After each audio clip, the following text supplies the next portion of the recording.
Caffeinated Humor Show.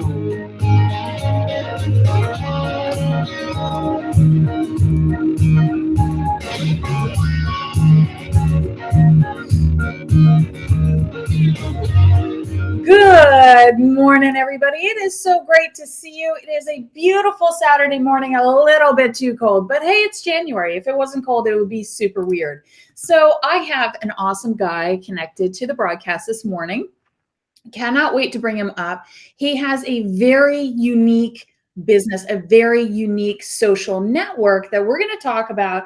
And if you enjoy gaming, stay tuned because you're going to want to know about this. First up, let's do a shout out to our sponsor, which is Red Bar this morning. I am snacking on my Red Bar. You can see I've already torn into it a little bit. This is a nice fresh chocolate mint, which I am a chocolate mint ice cream girl. I really detest ice cream of all other forms, and I only have a few scoops a year, to be honest with you. But I do love the chocolate mint, and this is so nice and refreshing. I also have on my desk, just in case I need it, the peanut butter bar. So, you know, you're thinking, Liz, okay, it's caffeinated, but how many calories are in these suckers? They're really not loaded with calories. This one right here is one of those, it could be like a meal replacement. It's only 210 calories in this entire bar, but I break it in half and that's more than enough for me. And it's a good snack size, right? And it gives you a little kick in the pants. It's going to get you going. So let's learn more about Red Bar. I have the information streaming below just in case you would like to write it down because it is spelled slightly different. It is REDD, Red Bar. So a new generation of protein bars delivering low sugar, high fiber energy from handcrafted recipes are truly delicious. It's plant-based nutrition.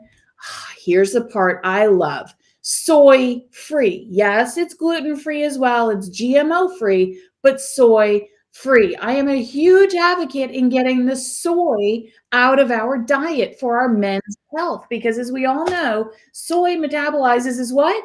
Estrogen, and that's not good for men and our boys. So 10 grams of protein, 2 to 5 grams of sugar, pre-probiotics, tummy good, right? That's all. I don't even need to say that huge word. It's tummy good.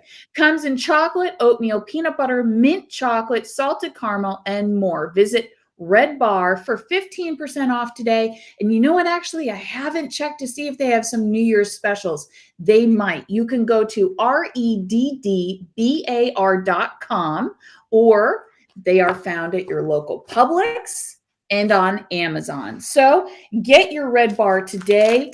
Trust me, I'm going to be snacking on mine, and that's why I'm here, and I'm excited. First thing on a Saturday morning after a really busy first week of January.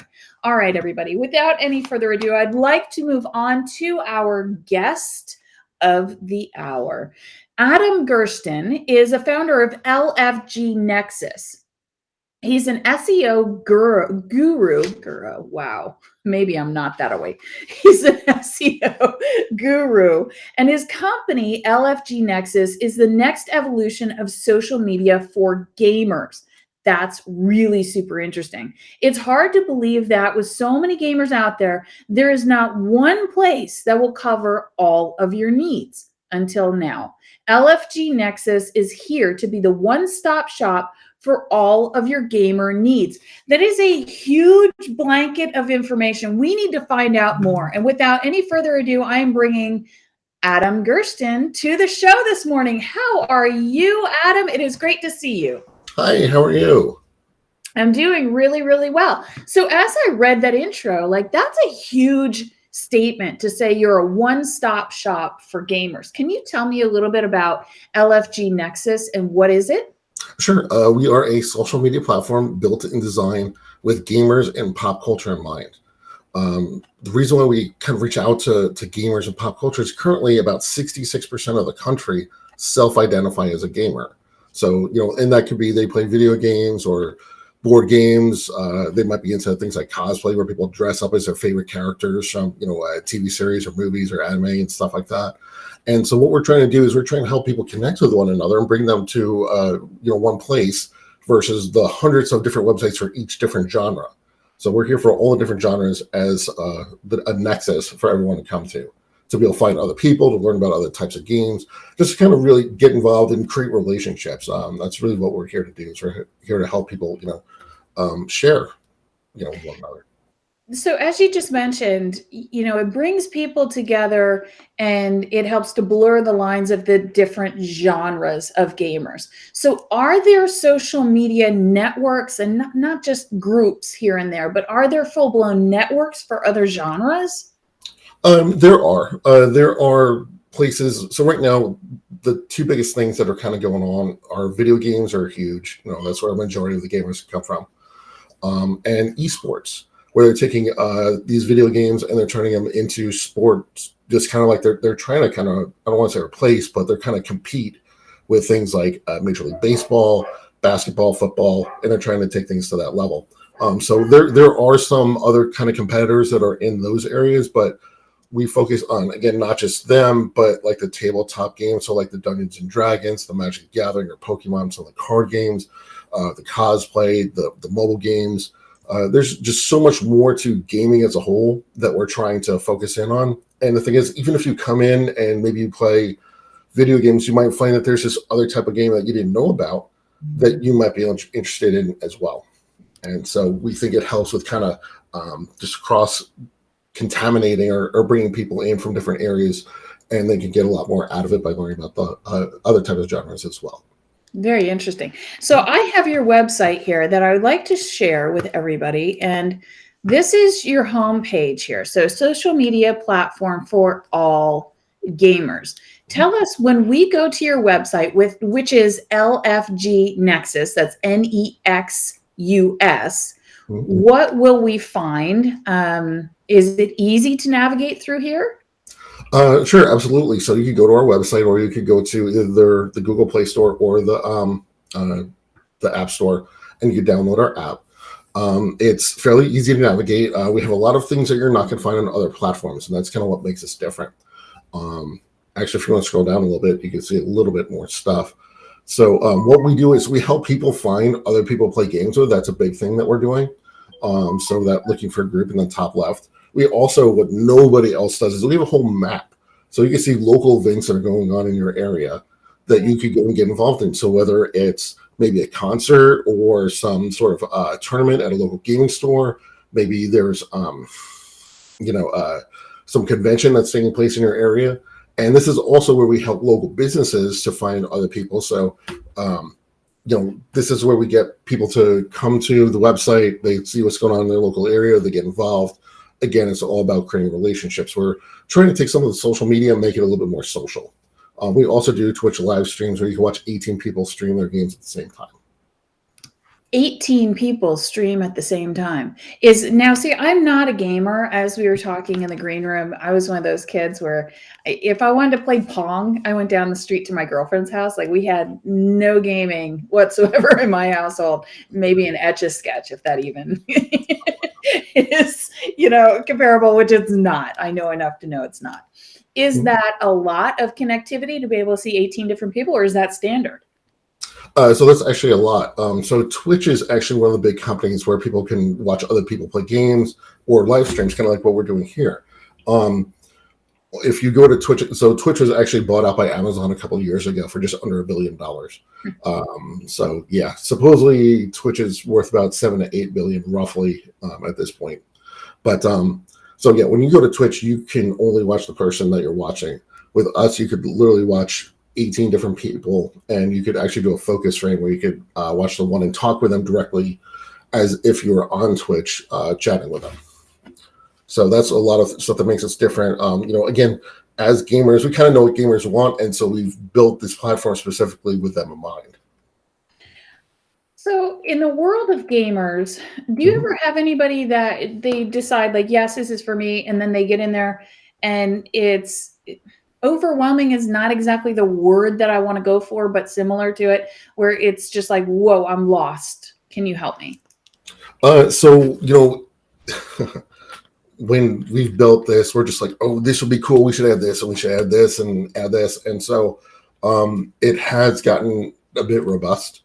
So we have kind of pulled things back a little bit, made it a little bit easier for people to reach and find stuff. So it's just that we just want to do so many cool things for the gaming industry, and really not just for the gaming industry, but for pop culture as well. So if you take a look, just even in the past couple of weeks, like there's a new Matrix movie that came out, there's a new Spider-Man movie that came out, the whole Cobra Kai TV show. And so we also cater to people that are interested in that as well. And so we're actually developing a whole section just for like movies and TV shows for people to kind of rate them and get involved with that as well.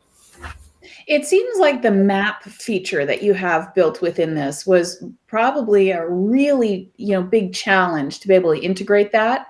At what stage of the game did you decide that this would be a great feature to be able to find those comic book stores or find those venues, something other than just Comic-Con, which is well publicized?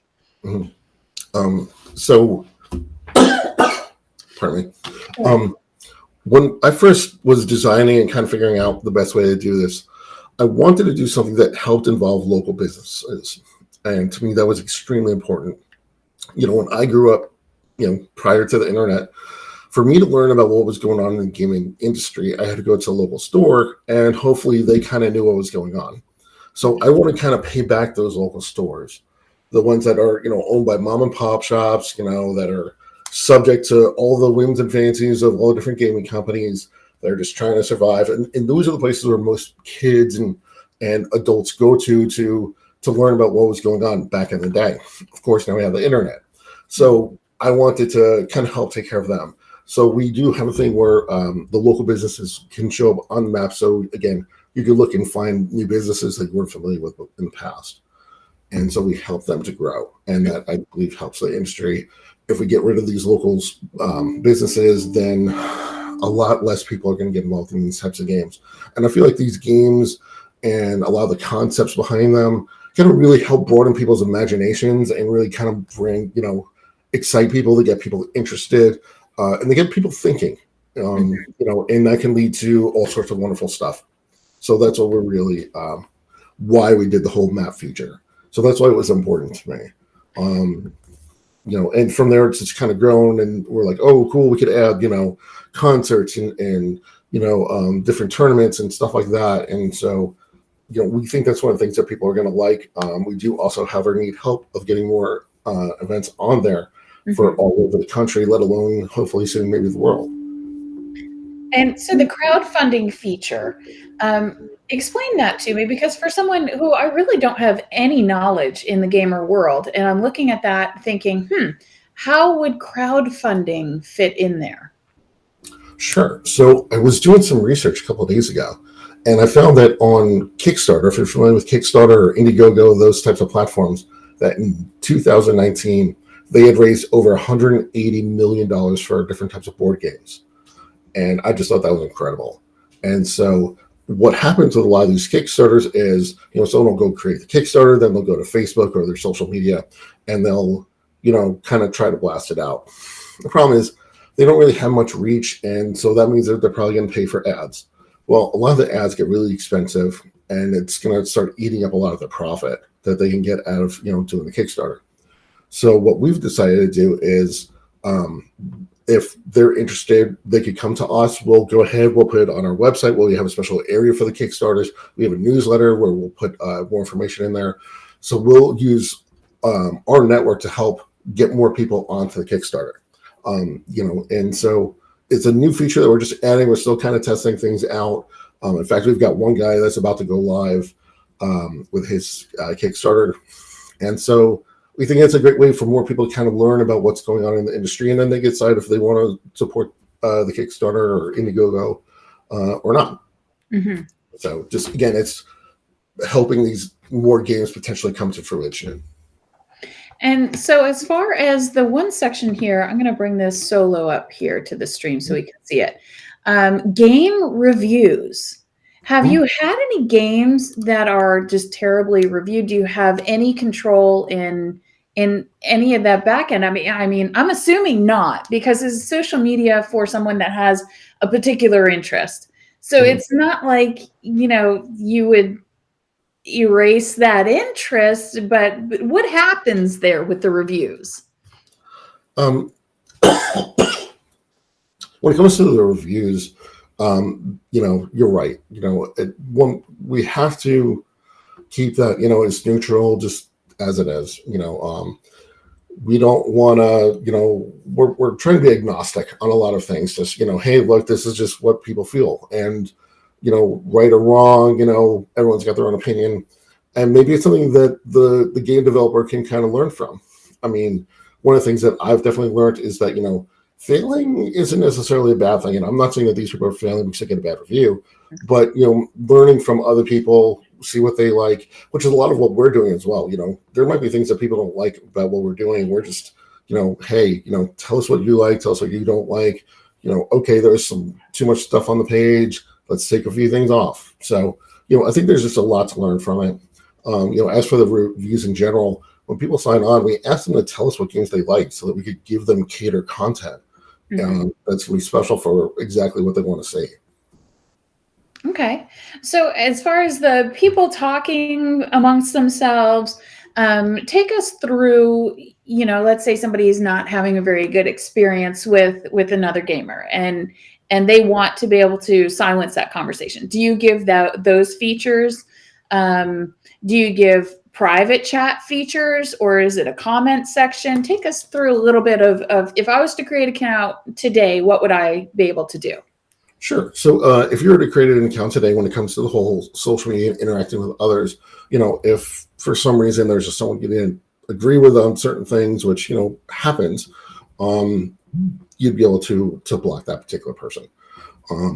Our platform is built specifically just for gaming and talking about pop culture and that sort of thing. We're not really here for people to get onto rants about politics or anything like that. We're very clear that we don't want that on our platform.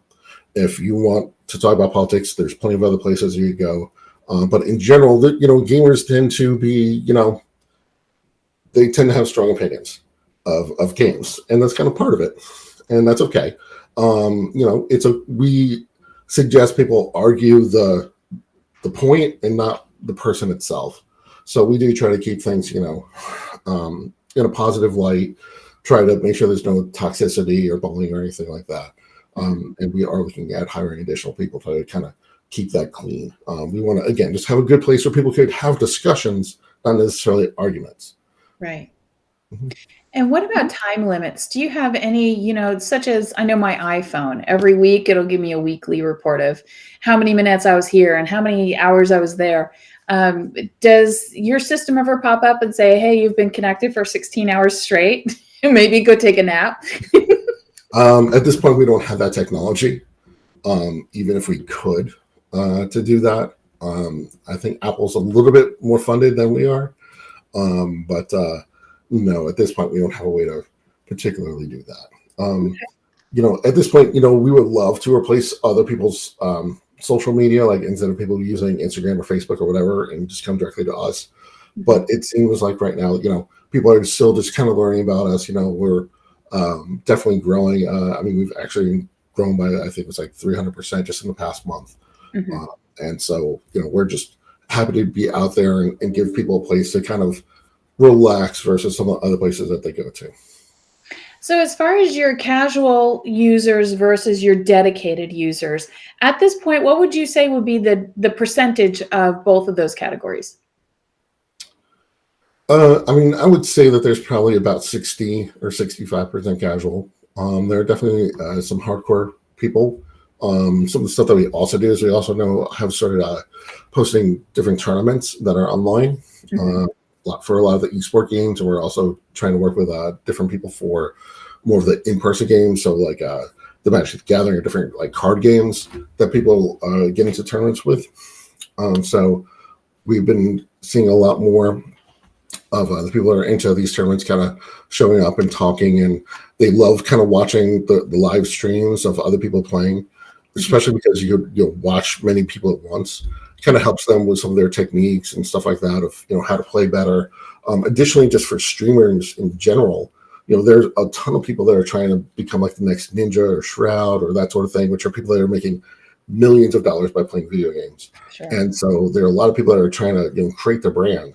And this is a really great place for them to come to because they have so many people watch them or choose to watch them versus others, because you can actually see them, being animated and do stuff, versus if you go to Twitch, everything's just like a static image except for the one thing that you're watching. So what about your advertising? Where are you getting the word out there? So to be honest, we're in a lot of different places because we're in so many different genres. We kind of have to be. We're about to start doing a little bit more with YouTube. I myself, I come from a digital marketing background, so I've been doing SEO and Facebook ads and Google ads for about 12 years now. We leverage a lot of that, but we found that just running some of these tournaments is bringing in people. Let's see, we're actually about to start a show next week that's going to talk about live action roleplay games. We're working on another show that's also, or it's not going to be a show, it's more of a challenge to help people that are interested in becoming better dungeon masters and kind of playing certain games. And we're starting to create a lot of new content here in 2022. Okay. And so if we were to go onto YouTube right now and just search LFG Nexus, would we be able to find your channel? Absolutely. And so, right now there's a couple of advertisements on there. There's a couple of just ways for people to kind of interact with different areas of the website. So we've made kind of tutorials, that sort of thing. So like I said, on Tuesday, we're starting a whole brand new live vlog, again, kind of like what we're doing here. We've actually reached out to a big influencer in the Magic the Gathering industry, and the ink is still a little bit wet. We're still kind of figuring out a little bit further of how they want to move, but we're really excited about that.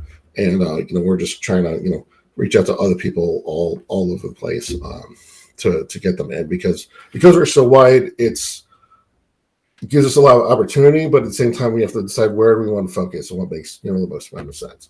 Sure. Well, congratulations with that alliance. That sounds really exciting. I'd love to know more once you're able to tell us a little bit more. I would love to cruise around your website a little bit. Are there some other interesting areas that we can go to? Sure. Well, so this is, just the front page. That find streamers area is kind of neat. I'm not sure what you're not going to get as much. There's a little blue arrow. There you go. That just tells you a little bit more. But actually, if you scroll down on the website down towards, so this is a little bit more of our map feature where you'll be able to see the little gray areas. Those are local businesses. The different colored bubbles, those are different types of events that are taking place, like here in Atlanta. This is a screenshot from a little while ago. So if you were to go to a live site, it would be a little bit different. But so this will show you, different, events that are taking place. So maybe there's like some laser tag or airsoft or a magic tournament or a different convention. Maybe there's a book signing. And so it's a really great place to kind of take that social media and be able to interact with people live. So that's one of the great things that we're bringing to the table. I'm really excited about. And what is your reach currently with the map feature? Do you have events that pop up worldwide? I mean, or is it in the Atlanta area? Well, what is the reach at the moment? So currently, most of the stuff you're going to find is in the Atlanta area. There is a place in the map section where you can search for just local game stores. And we were able to find a lot of local game stores. There's basically about 100 in each different state. So if you were to say pick California, randomly, it will show you 100 different stores throughout the state of California, and then you can look and find the one that's closest to you. It's also kind of the old school thing with Google My Business, where it basically says, hey, come and claim this listing. So if it has the address, the phone number of the different business, but at the same time, if that business wanted to, get on here and actually like create their own account, start posting, adding events, then they'd be able to do that as well. Okay. All right. But our intent is to or at least be nationwide, potentially go as far as, worldwide would be awesome. Oh, absolutely. And I think that there's a huge viability in that because the gaming world is worldwide. It's It's Absolutely.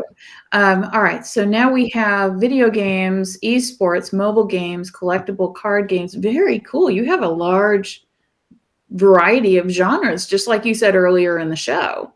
So that's our thing. We're really trying to reach out to everybody and give them that one-stop shop where they could get involved regardless of which part they're into. And again, they could learn more about the other parts as well. If you actually scroll down a little bit further towards the bottom, there's this has a little bit more. And we do work with a lot of advertisers. There's a lot of businesses, kind of how we talked about, that are interested in. And so this little symbol that you see, that's kind of how we look at things. Like this is kind of the hub and spoke sort of thing. Like our goal is to bring everybody to that middle area, that nexus. So the LFG, if you're not as a gamer, LFG stands for looking for group or looking for game. And we've kind of adopted that, but adjusted it as well. It could also be looking for get together or looking, so, we're really trying to just kind of bring everybody from all these different genres to one place instead of having to go to 20 different places, which is really the problem that we're trying to fix. We're in the process of building out a whole marketplace where people can, buy and sell stuff, specifically gaming stores. But, there's a lot of people that sell like online t-shirts, or they sell stuff through Etsy and things like that. So, we're bringing everything into that one area. So not as fast as I would like it to be, but at the same time, this is kind of a massive undertaking. It sounds massive. You have, exactly as this spoke looks like, you have so many things coming together and offering so many things. Where do you need to be for the business? Like, what is your desired growth for 2022? So, that's a great question, Elizabeth. One of the things that can happen really quickly for us is if we get one or two really big influencers to talk about us for even just a couple minutes, we can literally see thousands of people come and visit the site. If, like I've tried to get on Shark Tank and stuff like that, but, there's like the Vin Diesels who are known to play Dungeons and Dragons, or let's say like the Keanu Reeves. He's also known for playing some video games, as well as Joe Manganiello. If you know him, he was in True Blood. He was in Magic Mike. He's married to Sofia Vergara. In fact, there was recently an episode of The Big Bang Theory in the last season, and it was all about them finding out that there's a local celebrity game of Dungeons and Dragons players. And so I'm assuming that the people that are on the episode are actually play Dungeons and Dragons, and it was William Shatner, who I never would have thought of, Kareem Abdul-Jabbar, who, like, again, would never have thought of, Kevin Smith, from View Askew, and that made sense. We know he owns a comic book store, and then Joe Manganiello, who again was an actor. He actually writes now for Dungeons and Dragons. And he has his own shop where he sells things as well. So if we get just a couple of these influencers, we could potentially be bringing in hundreds of thousands to millions of people to the platform. Absolutely, and it all just happens overnight. Like, that's what's so exciting about these types of businesses, is that it can just go viral in a second. So Dungeons and Dragons, I have to say, I'm not too surprised unless there's a huge difference between Dungeons and Dragons in the gaming world today versus the board game it was when I was a kid and generations before me. Is there a huge, this is a silly question, I think. Is there a huge difference between that? It's not still just the board game, right? Well, it's a little bit less of a board game, where it's kind of gotten to this whole nother level where people. But in fact, they're doing there's a Kickstarter that's on our platform, and where they sell these tiles, and they've done all these molds so that you can have like little characters, like little, think of for lack of a better term, like old, well, maybe not G.I. Joe, but like the little old green army men type of thing. But you can now customize them. You can 3D print them. You can make them look really, really nice. There's a couple of services out there that'll do that, or people own 3D printers and they get print out terrain, stuff like that. And so I mean, there's just a huge market. I mean, for these types of things. I've got a friend of mine, and he has a table, a kitchen table. It's like 8x4, and it has a little planks in the middle that you pull up. It has like a secondary level that you can like put your stuff on, and if you need to, you can put flags back on to go back to dinner. And these are like on Shark Tank. Damon had, went in with this other company called Geek. Unfortunately, it looked like it went out of business, but they were selling tables for like $2,000 or $3,000. Wow. And so, it's still very similar. It's kind of updated with the times. And just now, I was reading an article. The guy that is CEO of Wizards of the Coast, his name is Chris Cooks. And he was saying that right now there's about 40 million people playing Dungeons and Dragons, where like 5 years ago, people wouldn't even admit that they're playing. I mean, just it's been incredible. And that's kind of where the pop culture comes in. So the things like Game of Thrones, all the Marvel stuff, the Star Wars stuff that's going on, Wheel of Time, the new Lord of the Rings stuff, it's bringing more people into this genre. So right now it's actually kind of a great time to do what we're doing. Sure.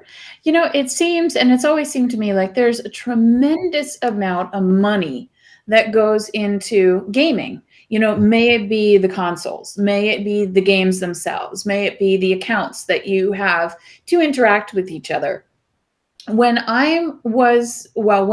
am to go to your website of lfgnexus.com and create an account, is it affordable? So it doesn't cost any money. It's absolutely free, as if you're going to Facebook or Twitter or any of those places. If you're just a regular user, it doesn't cost you any money. If you're a business and you want to take advantage of being able to reach out to a targeted audience of specifically gamers and people that are into pop culture, obviously we do have some ads and we have ways for people to, and that's where a lot of our revenue comes from. We do have multiple streams, but the average user that's not trying to, do anything, or that's just there to consume content and just have fun and meet people, there's nothing to it.